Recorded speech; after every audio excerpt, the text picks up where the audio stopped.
This is the DRF Players Podcast.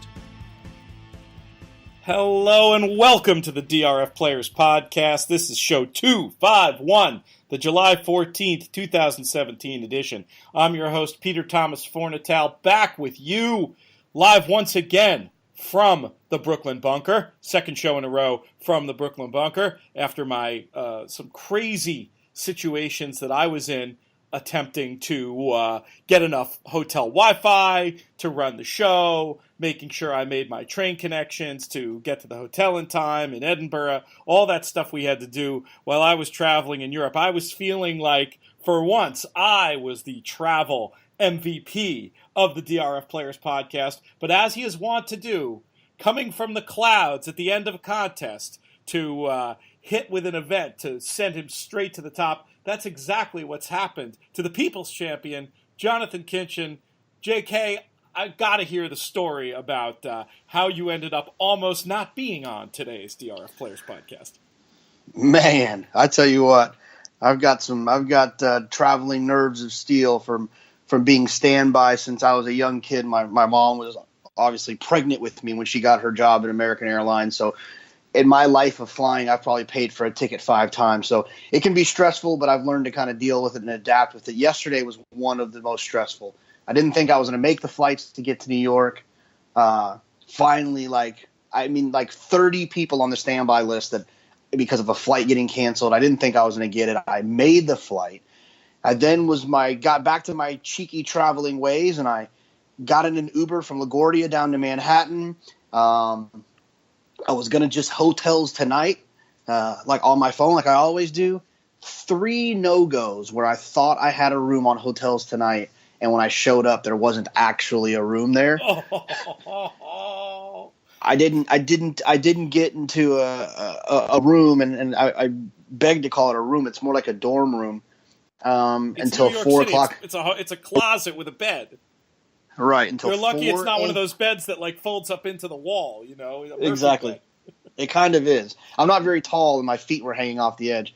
But the good part about it is last night when I was talking to Hotels Tonight about how unacceptable it was for them to kind of – there's my iron, by the way, so let me grab that real quick. Always fashionable, JK. And, of course, the reason he's in New York, he's doing – we should leave the hotel guy in the audio, but the reason JK in New York going to be heading up to Stamford, Connecticut in a little bit. If you're one of the 6 people listening live, we've built up a decent live audience for the show, but this one we're just sort of doing at a random time here on Friday morning. I think this will probably get as many listeners as some of the sound checks we used to do with podcast emeritus host Mike Hogan. But anyway, if you happen to be listening live and you can get to the Bobby V's Teletheater in Stamford today, we're going to have a lot of fun. JK might not have slept at all, but once he gets that Lasix on, he's going to be his usual excited self, and we're going to bet some horses and have some fun at Bobby V's Teletheater. He'll be there from noon. I'll join in the fun about 5, and we'll see. The over-under on JK falling asleep tonight is probably about 9:45. But anyway, you're back now, I assume. Continue with your story. Yeah, absolutely. And so anyway, it's funny. Our viewership our listenership is funny because last night I was sitting on the phone with a lady from Hotels Tonight, and they tried to give me like a kind of a $30 credit or something. And I said, look, that's not going to work. Finally, I had to transfer to 7 different people. I got them to settle on a $100 credit. I was tired. I wanted to go to sleep. I said, look, let me just be honest with you. I'm going to take your $100 credit, but maybe you don't care. I have about 3,000 Twitter followers and a podcast I do twice a week. And I'm going to make sure that everyone that follows that podcast is going to know that Hotels Tonight is dead to me. And I just want you to know that. She was not swayed by any means, but nonetheless, that's my jab at Hotels Tonight. They're usually really good. I've had a lot of success with that website. It's great. New York, though, man. New York is its own animal. I've done it here 50 times. That's interesting. Not 50, okay. Obviously. I've done it here 10 times. But anyways, so at least punish them for a little while for ruining my night. But there were reports of a major figure in the tournament world sleeping on a bench in Central Park. I was pretty sure that was going to be you, but now I guess it's odds on to be Tommy Massis. Yeah, before you even finished the story, I knew there was only one person that could have been. But you did. Now, did you sleep at all? Did you get a chance? What time did you get settled into your current place? I finally went to bed at 4, and then I set my alarm for 7:45 to call you, and then I ignored it. Actually, I texted you and said, "Hey, Pete, can I call you back in 30 minutes?" That's amazing. So. Well, you're here now. That's what matters. We're gonna. I've got enough energy for the both of us, as you can hear. I think it's still. I'm half on UK time, so it's really like the middle of the day to me. It doesn't feel like 8:42 in the morning as we talk. We'll have to truncate the show maybe just a little bit to make sure you can figure out the Grand Central situation to get yourself up to Stamford while you were ironing your clothes or whatever that was. I was telling the listeners about the cool thing we're doing up in Stamford today. It's going to be a lot of fun. I encourage everybody to check it out, and I predict you're going to rally. I really do. I mean, the New York energy. When we get back to the city after the show tonight, there's not that many opportunities I have to show you my favorite places in Brooklyn. So I'm going to try. But if you collapse now, everybody understands why. Well, here's my plan. Right, I'm gonna when we get off the show, I'm gonna be ready to go. I'm gonna head downstairs. I'm going to take an Uber to Grand Central Station. Wait, whoa. Uber to Grand Central Station? I thought you were staying 5 minutes away. I don't care how close it is. There is no shot that I'm walking. Okay, well, let me just tell you right now, at traffic in the 9 o'clock hour by Grand Central Station, you could turn a 10-minute walk into a half-an-hour car ride. I just want to make that point. Well, maybe I'll walk. Either way, I'm going to grab a pizza. And you know how in the subway there's always those beers for sale, and you can kind of get them and put them in a paper bag. I might just get a beer and a pizza and see if that can't get me back going in action. I like it. Then I'll open up the PPs on the train, and then I should be healed by that point. I like it. It's going to be fun. I haven't looked really at the cards for today, but by the time people are listening to this, that's irrelevant anyway. If you're interested in that, you're going to have to get yourself to Stamford. Maybe JK will periscope 5 minutes of his thing and give a couple of spot plays or something. But what I think we should do, I want to do this show in reverse order because we have this sort of weirdness about timing today. I want to talk about the races for Saturday, and then I'm going to delve into some of these excellent listener questions. And I think I want to, well, we'll see. I've had promised a couple people we were going to talk Del Mar and Saratoga today. I realized that could even be better for Tuesday. So let's just see where we go with that. I'm sure we'll be touching on some thoughts about Del Mar and Saratoga. I know I'm getting excited. I just did confirm, by the way, JK, we'll do a little production meeting in the middle of the show here before we get started talking about these races, that I am going to be hosting live seminars, not really seminars, it's sort of a show at Saratoga, Naira Bet's tent, 11 to 11:30, 11:35, whenever the anthem begins, on Saturdays. So that's going to be super fun. Last year we did a couple of them. This year I think we're going to get a little more traction because we're going to do 7 of them. And my question for you is, how many Saturdays are you around with your involvement in this Win Play Show TV show? I imagine it's not a lot, but how many are you around, and would you be willing to participate? We could do sort of a live version of the podcast. Yeah, absolutely. I'm definitely there for 2 Saturdays. I'll be there for that annoying guy's birthday. That's that Saturday. I'll definitely be there. And then the following Saturday I'll be there. Unless, I haven't told you this yet, unless I think Austin, my son, might come for like a week, like in the middle, like Monday through Friday. Awesome. I might have to fly back home to get him and then fly him back home. That could happen. That could potentially happen that second Saturday where I would miss, but I doubt it. Gotcha. Well, I'll book you for the 5th. So that's going to be a fun day. It's Whitney Day. And you know what? Come to the seminar hangout. You'll probably get an invite to that annoying guy's birthday. I brewed the beer yesterday that we're going to be drinking that night, and early reports have it coming in pretty strong and of good quality. So well, last time you brewed beer, you ended up in your neighbor's pool. So this could be exciting. I think I'm going to try to get my own little swimming pool this year so I don't have to bother the neighbors. That's plan A, but we'll see. I could be climbing the fence once again. We'll see how that goes. Let's move on to talk about some racing here. We're going to talk. There's some interesting stuff, actually. It's sort of a nondescript weekend with the summer meets about to begin. But I was really intrigued by Belmont's 8th race on Saturday, the Forbidden Apple. Now, Forbidden Apple, I'm going to guess he was before your time, JK? Yeah, I mean, we're not talking about Adam and Eve. Not that Forbidden Apple. This is the Forbidden Apple that was trained by Christophe Clement. And my fondest memory of my brother and I think it was in the fall of 2000, we were at a bourbon festival in Kentucky. And for this big day of racing, we decided to drive up to Turfway Park, nearly to Cincinnati in northern Kentucky. And of course, we were playing the Turfway races, but we were also playing simulcast from Belmont. And there was this horse, I don't even remember exactly why I liked him, probably because at that point in my handicapping career, I'd had plenty of nice scores on Jose Santos ridden, Christophe Clement trained horses on the turf. The very often the patented Santos strangle job, the pace falls apart. Here comes Clement with some allowance horse and a graded stake, paying a big price. This used to happen frequently back in that era. This horse was a huge price, at least 20-1, I think. Did not get that strangle ride, was much closer to the pace that day, as I recall. Ended up getting the job done at 20-1.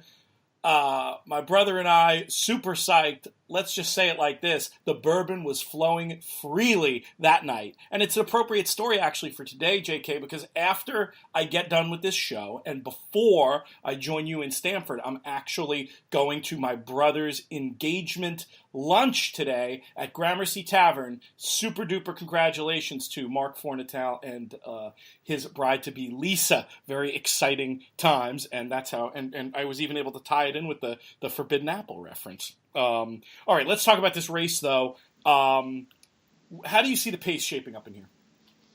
I mean, I think it's going to be fast. You know, what's great is I can actually talk. Well, I'm pulling it up. I get the Wi-Fi working, but I feel comfortable talking about this race without even looking at the PPs. It's amazing when you do a couple of things talking about a race, you can kind of memorize this stuff. I think it's going to be fast because the outside horses, I think it's the 10 and the 11. Yes. Circe's Prince and King Creasa. Absolutely. They're drawn outside. So it makes me feel as if because they're drawn outside, one of them's Jose and one of them is Kendrick. That makes me feel like those two horses will be forward to try to get position. It's a flat mile. They don't want to be hung out wide. I think that those two horses will go on with it. I know Disco Partner is more of a late-running sprinter, but a sprinter nonetheless that could also kind of cook it up a little bit from the outside.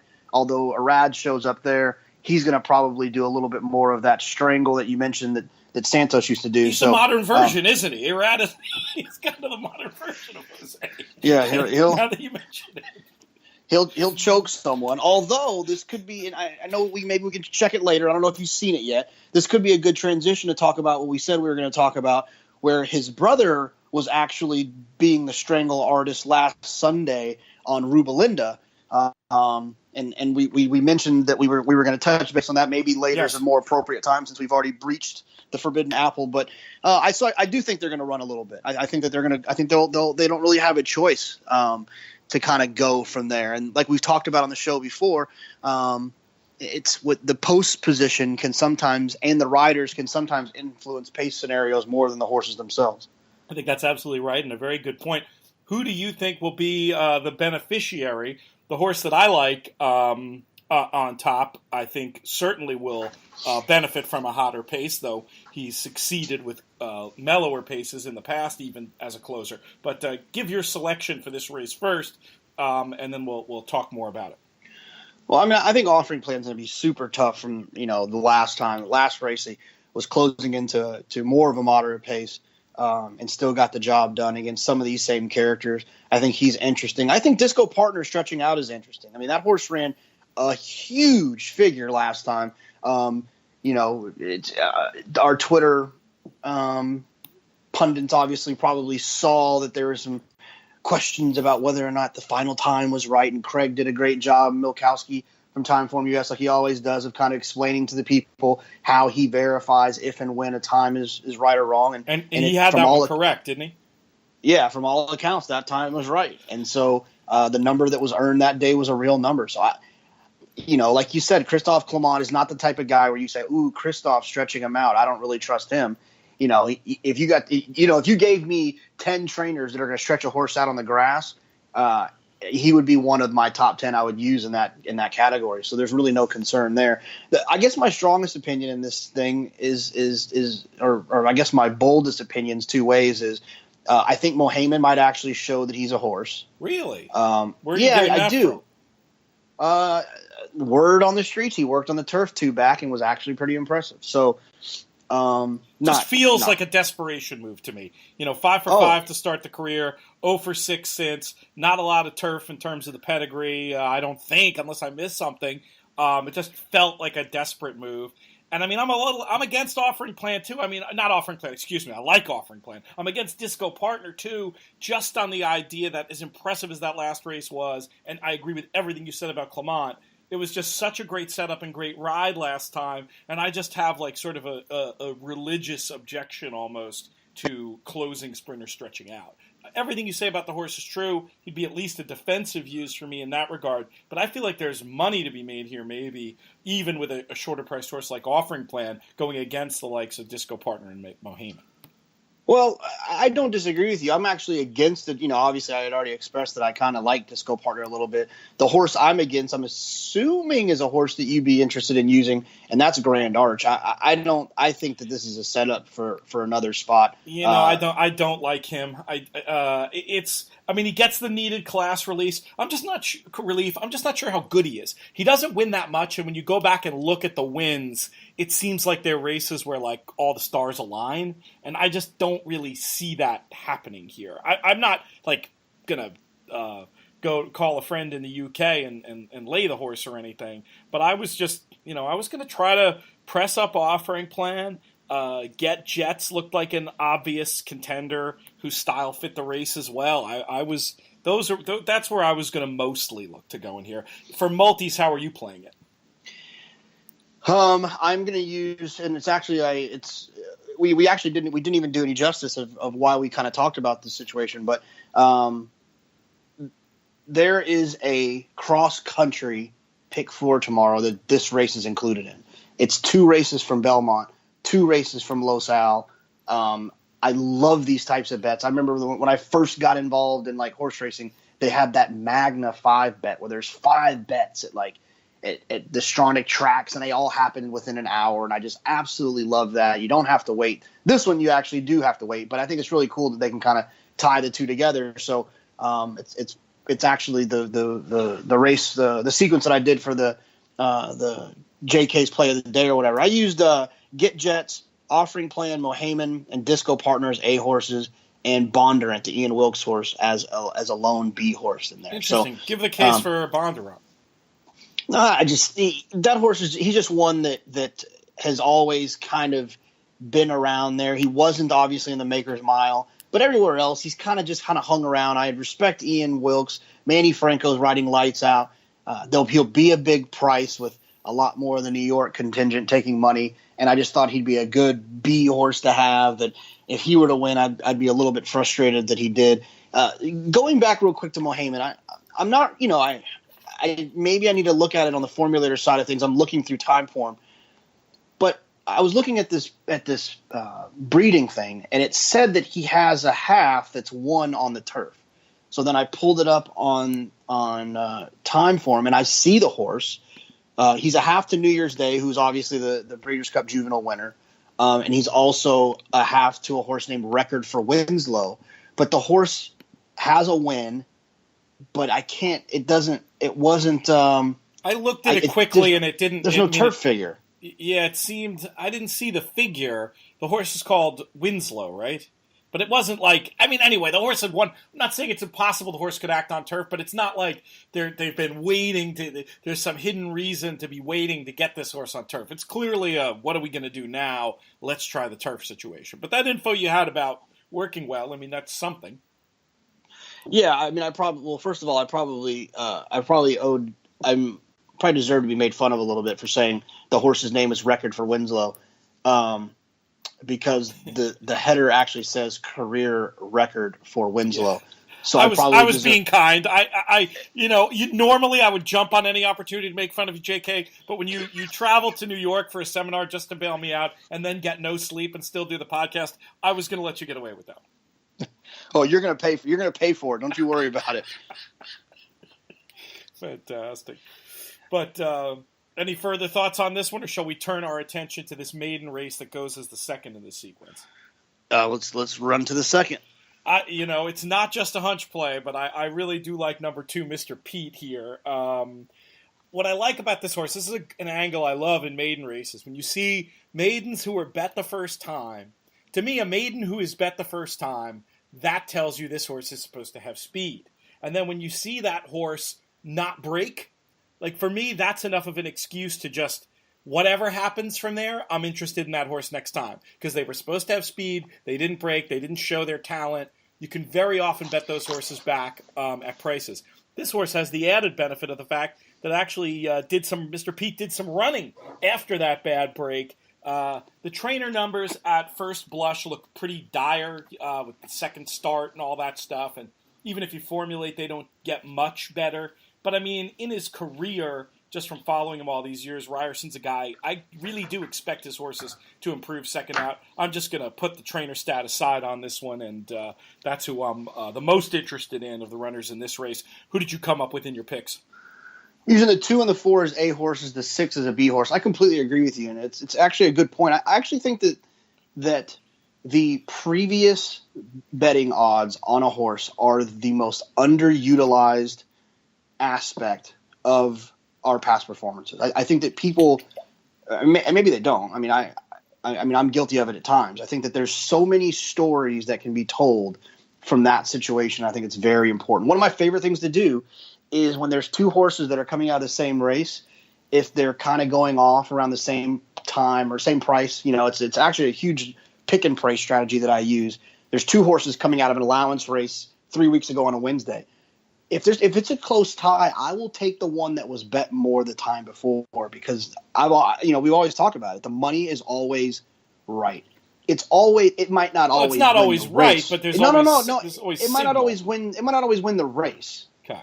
But the money is typically will lead you in the right direction of how horses, their chances, at least. Price should have been. If God had come down before the race and given an objective assessment of each horse's chance in the race, if you could only look at one piece of data to replicate that fictitious scenario, the closing price would be the one. That would be where the signal is in that regard. Right. In aggregate. I mean, even when a horse is the favorite and shouldn't be the favorite, that's typically a higher level assessment that you've come up with. That you have other information that can lead you to believe that horse shouldn't be the favorite.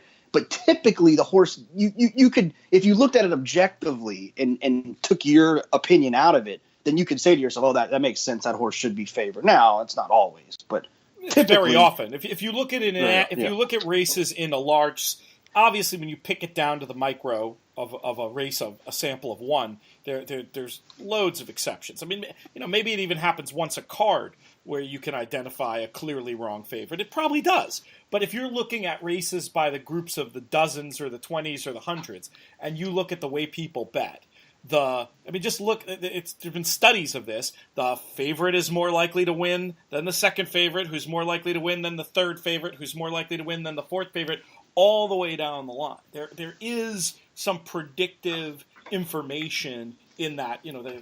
The whole concept of the wisdom of crowds. Horse racing is a very interesting laboratory for it. We've kind of gone down the rabbit hole on this, but I think in much more practical terms, you're making a good point. When you can go back and look at how horses have been bet in the past, it can give you an opportunity as to their true quality. And I think in the case of Mr. Pete, what I'm getting from that is this horse has way more speed than he showed when he lost 3 lengths at the start or whatever it was by veering out last time.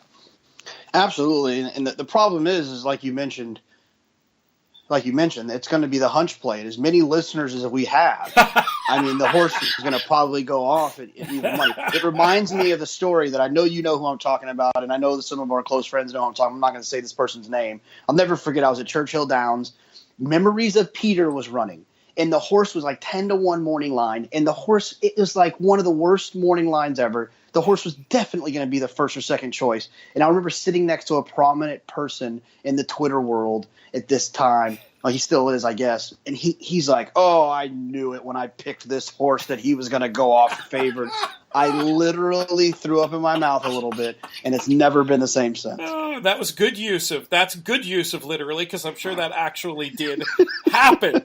That's pretty funny. Yes, we joke around if we ever talk about, the podcast bump or whatever. But they do say that horses with names in them, back in the old days, that was a thing. If a horse, like a New York horse with a common male name, or like anything with Irish in it, you could count on them being underlays. I still think there might be a little something to that at a meet like Saratoga or whatever, where you have enough quote-unquote public money flooding into the pools. I made the other day on a Trump name. I can't remember the name exactly.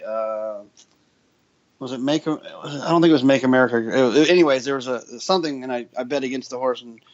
Oh, it's Fake News. A horse named Fake News debuted and took money and had no business taking money out in California. So, anyway. That's funny. You think people were just betting on the clever name?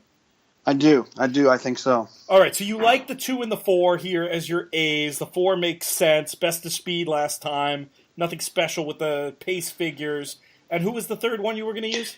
The 6. It's just one of those things, and this feels like one of those maiden races where the rest of them are hopeless. There's 3 that can win, 3 that have experience, and I just felt dirty when I initially put 3 A horses that were all going to be the first 3 choices. I forced myself to move one of them back to a B horse to create a little bit of extra equity. Did you give any count to Panama Ed? I did think there was like a little bit of a middle move in that Mr. Pete race, or did you just think that of those 2 efforts, Mr. Pete was so superior that you didn't need to bother with him? Yeah, I just, looking through the figures, if Mr. Pete, time form ran a 69 last time with missing the break by 3 lengths and being wide all around there. Yeah. Panama Ed, had the 59 without as many excuses. And the other thing, like we talked about, Panama Ed was 40-1 on debut in the same race with Mr. Pete, where Mr. Pete went off at 7-2. The world knew that Panama Ed didn't have a chance to beat Mr. Pete, and I would imagine the same will be the case tomorrow. Very logical. And sometimes when you're looking at horses, I'll do that with horses coming out of the same race, and you need to cut.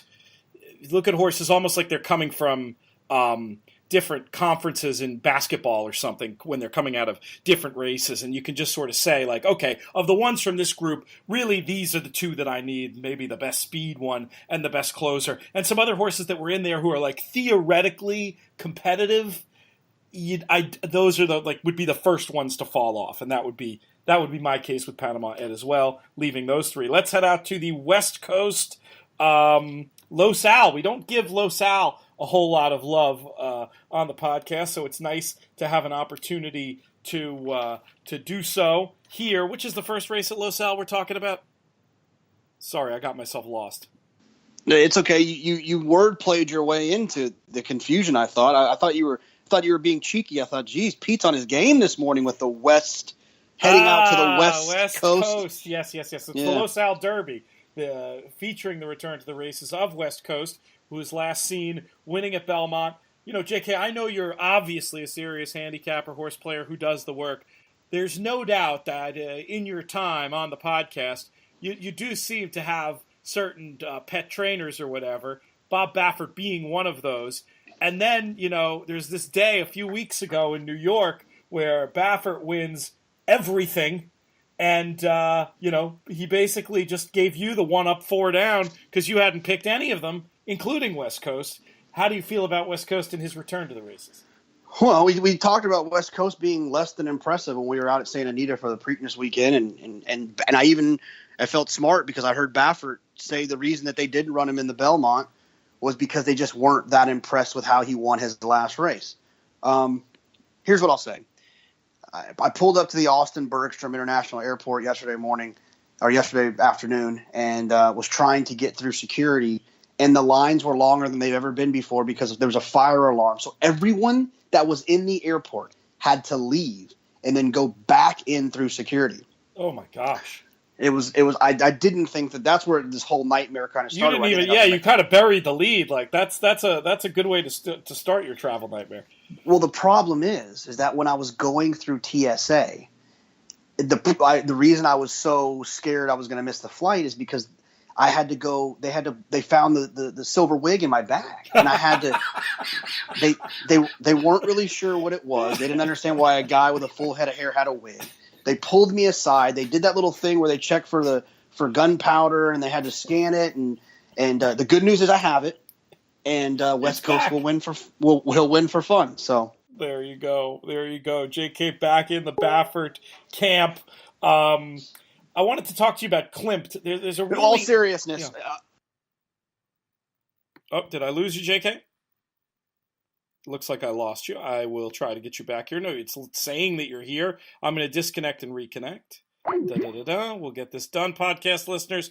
What would be a show without a little dodgy hotel Wi-Fi coming up the works?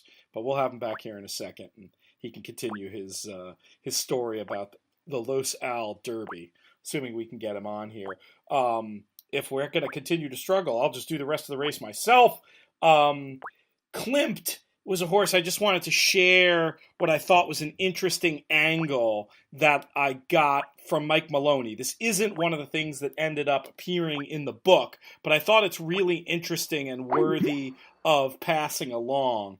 You'll see this from time to time where you see, whether it's from a dispersal or something else, but you'll see horses all move from one trainer to another trainer. And the angle is that when the first couple of those horses run back, very often, whatever trajectory that takes, if they all improve, if they all run under par, that will continue to be a trend for other horses making the same trainer move. So that was my sort of like against Klimt, as we've seen some of these other, Dortmund, I guess, coming to mind, making the move from Baffert to the Sherman barn and not running quite as well. But I mean, I think JK's point makes a ton of sense about just Baffert having done a good job of choosing the right spots for West Coast and being able to find places where that horse can go ahead and win. Are you back, JK? I am back. I don't know what's going on. That was weird. We lost you. You said seriously, and then we lost you like 2.5 minutes ago. So I don't know if you were talking that whole time or what. But did you have a closing thought on the Los Al Derby? No, I just seriously think that he's going to win the race. I've always been kind of a Klimt hater. I can't imagine that Baffert's going to allow Klimt to beat him after leaving his barn. I just made a whole point about that, but I won't bore you with that. You can hear it when you listen back to the show, as I'm sure you do, to write detailed critiques of your and my performance.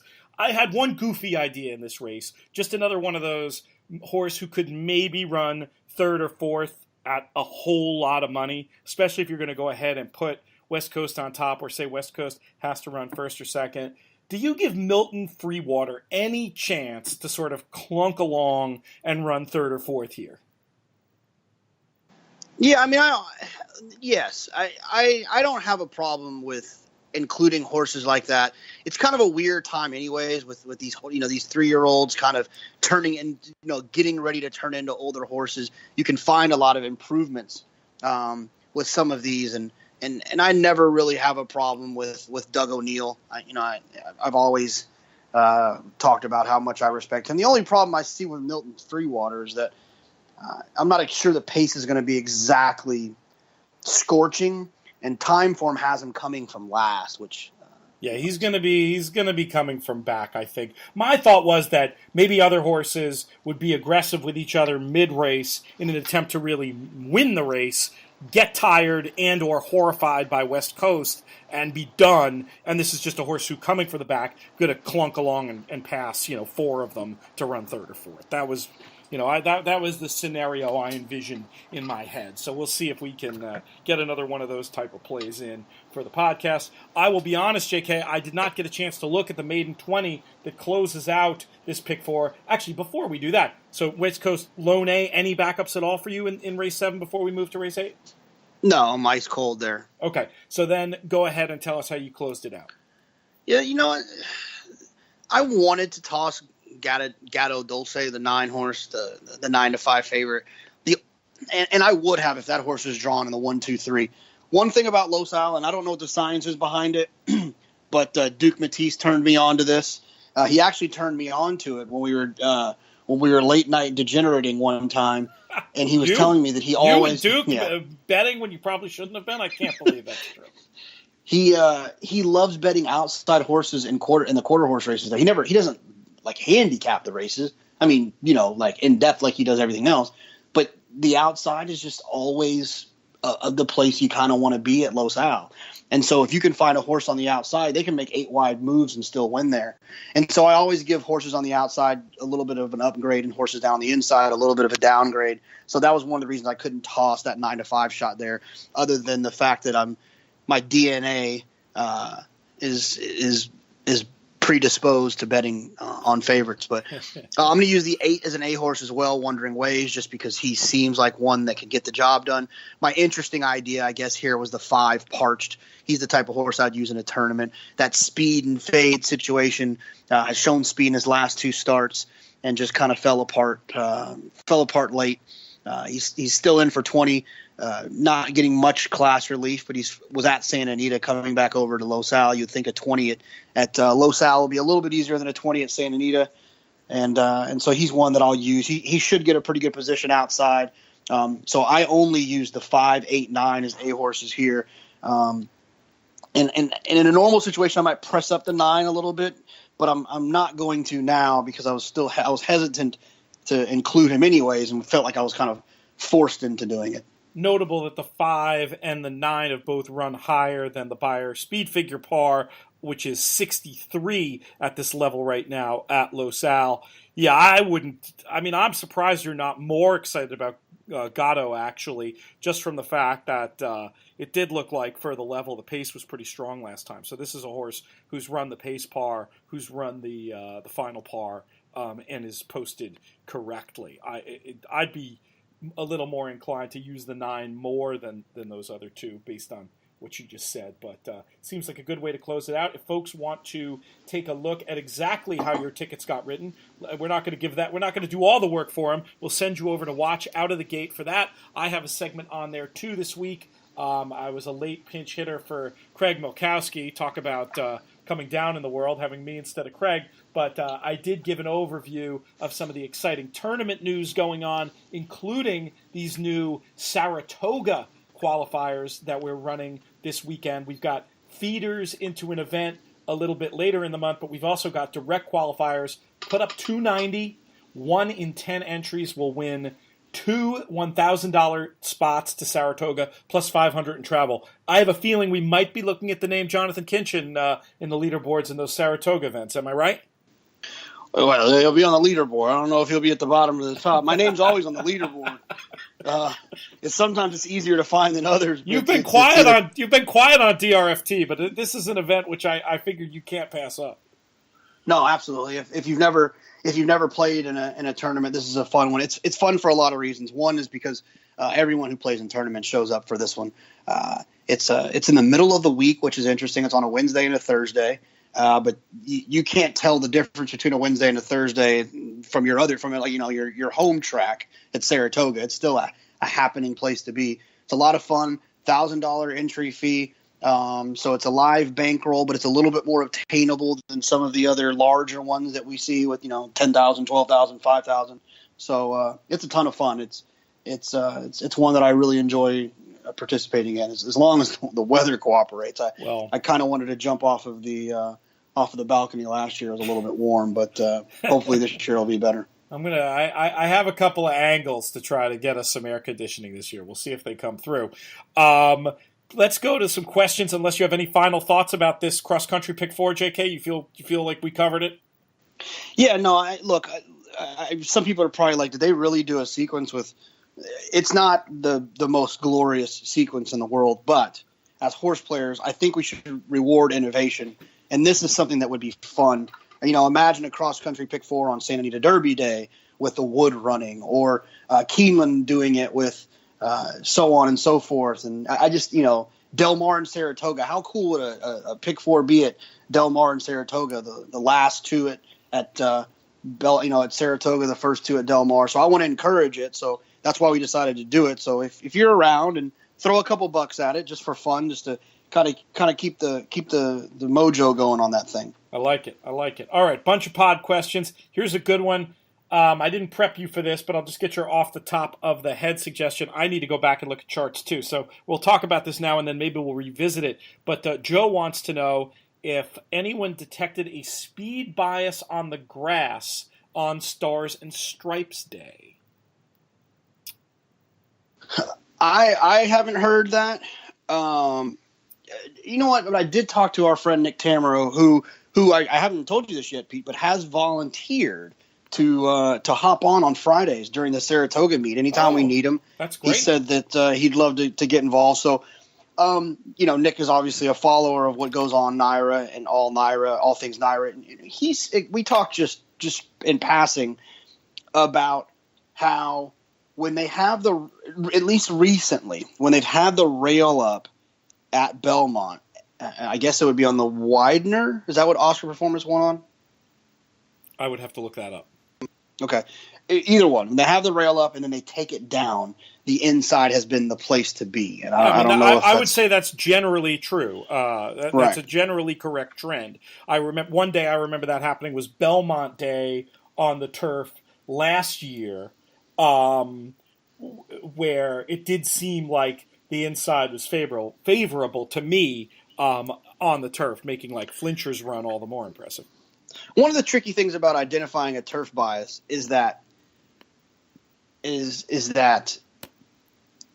being on the inside in turf racing is it's the most advantageous trip ever, right? I mean, that's why we're even having the conversation about whether or not Jose. Mostly, it's an inside-out trip, I would say. Right. You know what I mean? Right, It's exactly. It's not hugging the rail the whole way. It's saving ground, swinging out so you're in the clear, and finishing. Absolutely. So, I can't answer that question strongly. What's your gut think say? it's the. Well, my gut would be no. I mean, Yeah, Sister my gut Charlie would be made no an too, impressive simply run. because Yeah. I didn't notice it in real time, so that makes my gut no. But it doesn't mean I don't want to go back and take a little bit of a look. And here's the thing. This is kind of I'm not trying to answer your question with a question, but like who ran poorly that was supposed to run well that was drawn outside. You know what I mean? Like is there what performance? There needs to be performances of horses that you thought were going to run well that had no excuse, and the excuse that you have to land on was that they were drawn poor, that they were outside, and that's one of the things that we typically do dirt and turf. Yeah, that was something we did for that's sort of how we came in real time between Oaks Day and Derby Day to the idea of the inside. I remember you asking me that exact question, and then when I went back and looked at charts and had an answer for you, it was something that started to make sense. My gut watching was that it was fair. The second part of the question from Joe was, can there be biases on synthetic? And the answer there is abso-freaking-lutely. I would say these days, not that I play a lot of synthetic, but I feel like every other time I watch a race on synthetic, it's either the inside is really good or the inside is really bad. Like, I think the synthetic, its biases are a huge factor, despite what they are theoretically supposed to be. You don't play a lot of synth either, but do you agree with that idea generally, Jonathan?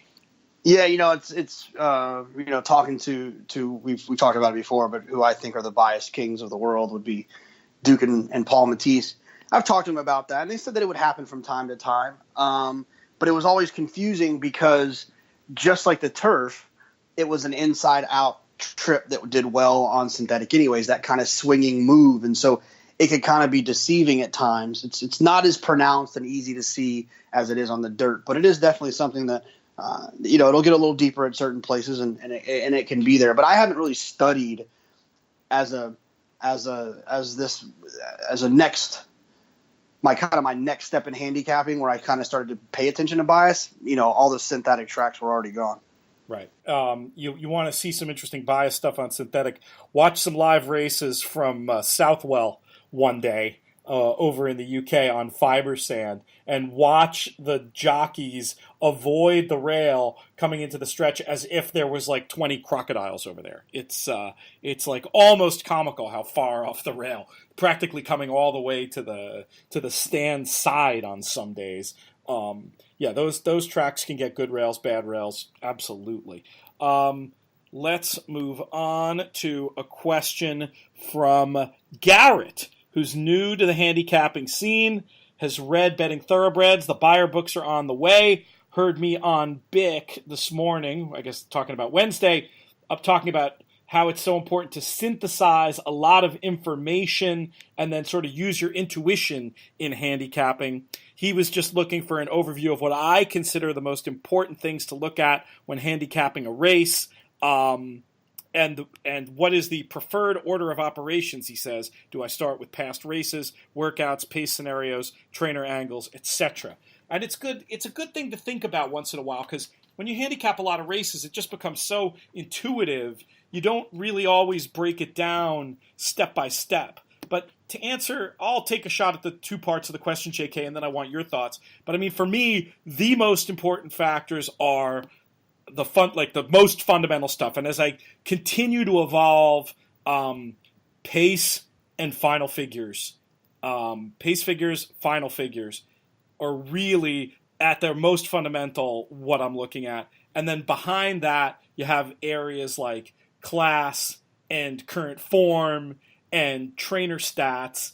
And then really, like, very often the difference makers, the things that will make me alter how I look at a race fundamentally, are ideas like bias and trips. So even though trips and bias don't fundamentally affect the outcome of races as much as speed and pace figures, I have a lot more bets based on trips and biases, because that's information that not everybody has. It's very, very, very, very rare in 2017 that you can just see, okay, this is the fastest horse, and therefore he's going to be the horse I bet. The public is too smart for that. But very often you could find a horse who maybe at first blush looks like the third fastest horse in the race, but you know about the bias that slowed him down two back and the trip he had last time, and you know that really that horse is supposed to be the one that you want to bet today. So it's kind of a hard question to answer what's most important, because you got to start with those fundamentals, but even though those secondary factors are almost become primary in their importance, because they change the way you see the whole picture. And in terms of looking at a race for me, it would start with trying to get an overall assessment of what the pace is going to be, because that will change the outcome of a race if you're looking at an extreme pace situation. If it looks like an average pace situation, then I'm just going to be sort of going back through those PPs and trying to assess how fast I think each horse is going to run today, and then ranking them. You know, this all happens sort of intuitively, like I said, but if I were to write it out as a step-by-step process, ranking those horses and trying to figure out, get not just, okay, this horse is my pick, but get like a big view of the race. Like, is this an open race where a lot of horses can win? Is this a race that narrows down where only 3 contenders can win? Is this a race where I have some special piece of information that makes the 7 horse the one that I know is going to be value, and I want to key everything around them? So that's my 1-minute overview on all that stuff. Any of that you'd like to pick up on or add to, JK? Yeah, I mean, I think when you ask what's the most important thing, this answer is going to be annoying, but it's all important, because the moment that you say that something else is more important than another, it's going to beat you. You're gonna get beat. Oh, damn! I didn't see that horse had a bad trip. You can start with speed, but then this, so it's all important. So you have to learn to, depending on your time or whatever it is that obstacles we have, you have to learn to include all of the things in one one swoop if you can. You got to work on your workflow, which I think is one of the most important things. One of the things I've talked about, for a while after I started using Timeform, which I really recommend to people, that kind of helps my workflow because it eliminates a lot of different steps. Is I look at the Timeform US pace projector and I handicap from speed backwards. So it's automatically I'm looking at the pace scenario. I'm looking at I'm infusing their past pace performances and all of those things that kind of come up with when I'm designing the race, how it's going to look. And so that's one of the things that I would recommend, and I typically do recommend to people that feel like they're just getting started is to kind of find something that can help you handicap in an order that your mind will be able to design the race more effectively than doing the old start at 1 all the way down to 10. The other thing is which I found to be really beneficial is in your head tell the story by starting at the bottom of the PP. Not the last race, but the first race that shows up, the oldest race. And I do it all the time. Oh, for instance, that horse Parched, who's still up on my screen. All right, they debuted him in April for 75. He gets beat by 14. Then he comes back on a wet fast track for 30, gets beat 10. Then they stretch him out to a mile. He gets a little bit closer, finally hits the board going a mile again. Maybe he wanted to go 2 turns all along. Like I do that in my head, not necessarily out loud, and I think that it can kind of help you understand how you can land on a spot. And the other thing I'll say is, one of the things I would not do first is trainer stats, because I feel like if you find a good one, it marries you to a horse that you might not need to be on based on all other 87 principles of handicapping. But it's our nature, it's human nature to be excited that you found something that maybe someone else didn't, and then you feel like you got to prove it to yourself and to someone else. I think that's all excellent advice. Trainer stats for me are more as I'm going through performing that exercise that JK described, going from older races to newer races, there'll be questions that come up. Okay, how does this guy do second off a layoff? I want to know, is he somebody who wins with his first-time starters? How does he do with surface switches? Whatever it is, you'll come up with these questions as you're going through it. And I'll even make a note, like go back and formulate this after I get through the whole race. I find that more effective than using that as a primary factor. However, that said, and to JK's point that it all matters, there are some situations where certain trainers especially at certain tracks, will move horses up to so many lengths that like I see that a certain trainer has a horse in first off a claim and that horse is in. That horse is an A because I'm not going to get beat by this guy. So sometimes trainer stat can take on primary importance, but most of the time I think what JK is advising is correct. JK, can we do the Rubelinda story in 2 minutes or less so we can get you out of here and on your train up to Stanford?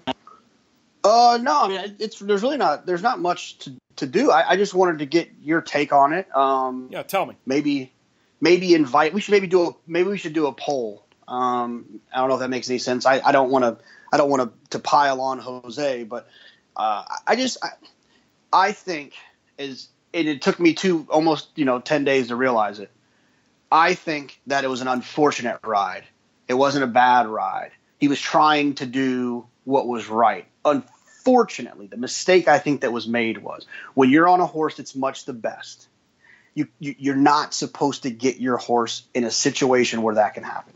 Describe what happened for those who might not have seen it. He got buried down inside, trying to save ground. He fought her the first half mile, was late to get out, and just couldn't run down a loose Todd horse who had that had some back class, and that was pretty much it. And it wasn't a good one, and I would imagine that he did not have a very warm welcome when he got back to Chad. I've seen Chad at Saratoga get famous. Yeah, he's pretty famous for not suffering unlucky rides. I'm going to put it that way. Someone who knows, who's close to the Chad operation. I saw a screenshot text that said that if Jose was smart, he would he would jump off in the infield and unsaddle and send Rubelinda back with the outrider. But now you say that fully knowing that the Chad is sort of famous for not suffering any like I said, unluck, not necessarily saying that that's completely his fault, but you think there was another option available to Rubelinda. You think he could have stayed out of the jackpot there. Yeah, and then like our friend Mike Maloney said, is he one of the trips he hates the most, which he pointed out to me, was rate, strangle, rate, ask to go. He thinks it's very confusing for the horses when you don't just kind of give them their head to understand that now they can start to run, but you rate them, and then in a hurry you're like, here we go, let's go. Like, right, in other words, and the jockey is signaling this with hands. You know, there's a way you can sort of gradually let a horse get into it, as opposed to going from grab, push. I think that's what he's objecting to. Am I right? 100%. Yeah, 100%. It's got to be a gradual situation. Yeah, you can't just let go of the hold and let them sort of get their rhythm and energy going, and then you sort of help them along, as opposed to picture it in a car. Going from, foot on the brake, push it, as opposed to, a more gradual increase in speed. It's a little bit easier to when you go through all the gears, as opposed to just going from a slow crawl to flooring it. All right, JK, I got to let you get done with this show. It's a little bit of a truncated edition, but we got a lot of good stuff in there. I apologize once again for my false promises about doing a Saratoga and Del Mar preview. I think you forgot to mute JK before you did whatever you're doing, because you're louder than me. Oh, my bad. But that's okay. We forgive you. False promises about Del Mar and Saratoga, but I guarantee only one more chance to do them before the summer meets start, and that's going to be on Tuesday's show. So we will be back and see you then. I really want to thank Jonathan Kitchen. Herculean efforts to get not only to the Stanford seminar, long story, but he's really helping me out by doing that, and also by getting up for the podcast today instead of getting that precious extra sleep. I want to thank all of you for listening as usual, especially the handful of you who actually decided to tune in the middle here and listen to us live. And those of you who ask questions, hit us up, podcast@drf.com. Find us on Twitter. JK should put his poll up now that he promised to do so. You can vote in that as well. We will be back on Tuesday. I'm Peter Thomas Fornatal. May you win all your photos.